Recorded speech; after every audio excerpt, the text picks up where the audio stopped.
Jadi kesempatan ini kita akan membahas 3 pokok pembahasan, yaitu yang pertama syarat sahnya perjanjian, kedua perjanjian dapat dibatal dan perjanjian batal demi hukum, dan yang ketiga yang sering ditanya, perjanjian tanpa materai apakah sah menurut hukum?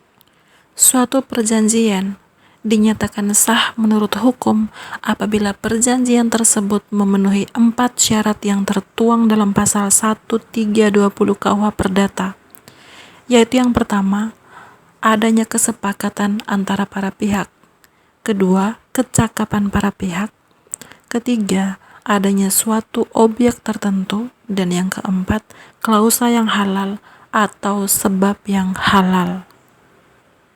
Syarat pertama dan kedua itu menyangkut subjek atau orang yang melakukan suatu perjanjian, sehingga syarat ini disebut sebagai syarat subjektif.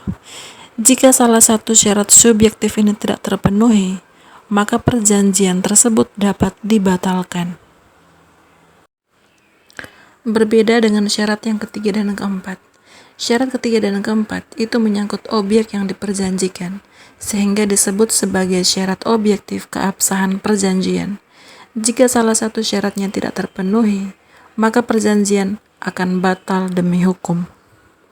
Jadi perlu diingat di sini, tidak memenuhi syarat subjektif perjanjian dibatalkan.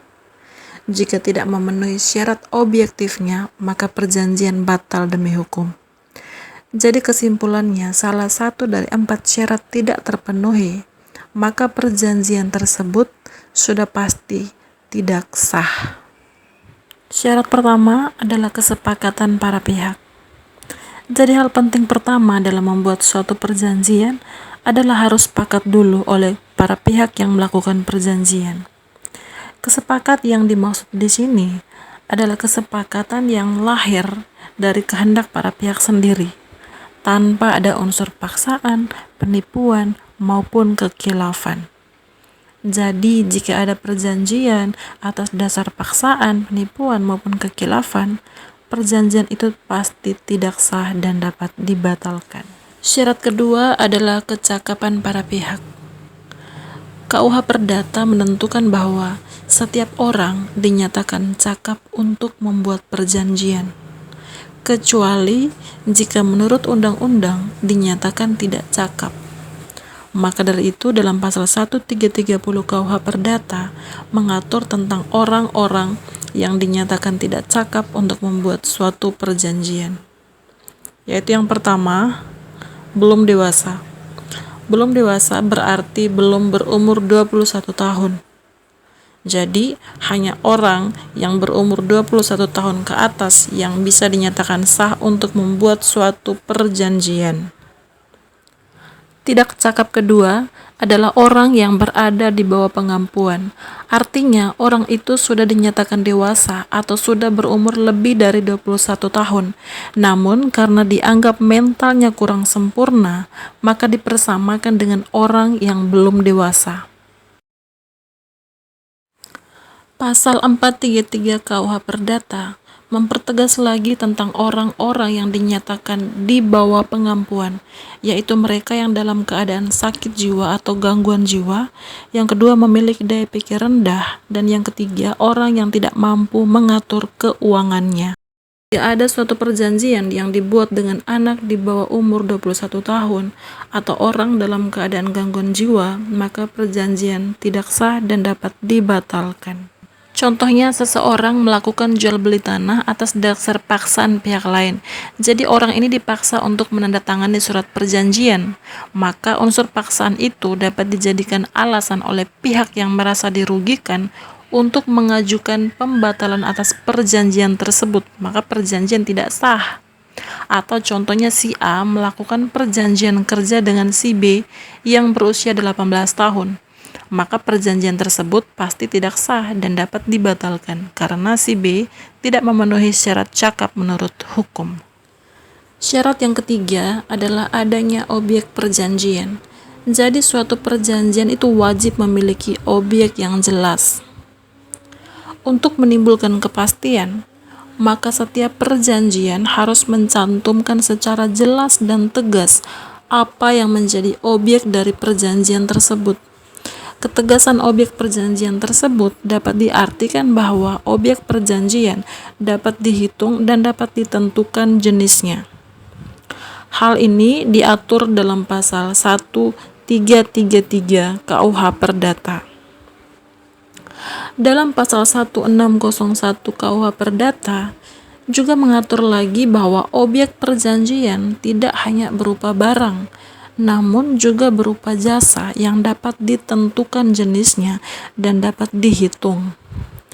Misalkan perjanjian kerja.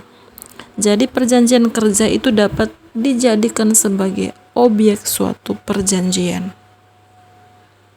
Contoh lain, dalam suatu perjanjian jual beli barang.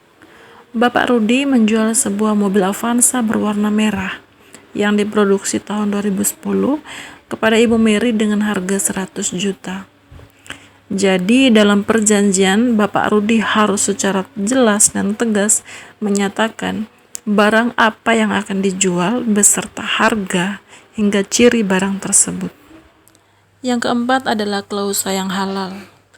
Sebab yang halal berhubungan dengan isi perjanjian itu sendiri. Jadi isi perjanjian tidak boleh bertentangan dengan hukum yang berlaku serta kesusilaan di masyarakat. Contohnya melakukan perjanjian jual beli narkotika atau perjanjian mempekerjakan anak di bawah umur. Perjanjian ini tidak sah karena bertentangan dengan undang-undang yang berlaku. Jadi, jika suatu perjanjian itu bertentangan dengan undang-undang, maka perjanjian tersebut harus batal demi hukum. Yang terakhir, bagaimana jika membuat perjanjian tanpa materai? Apakah perjanjian itu sah?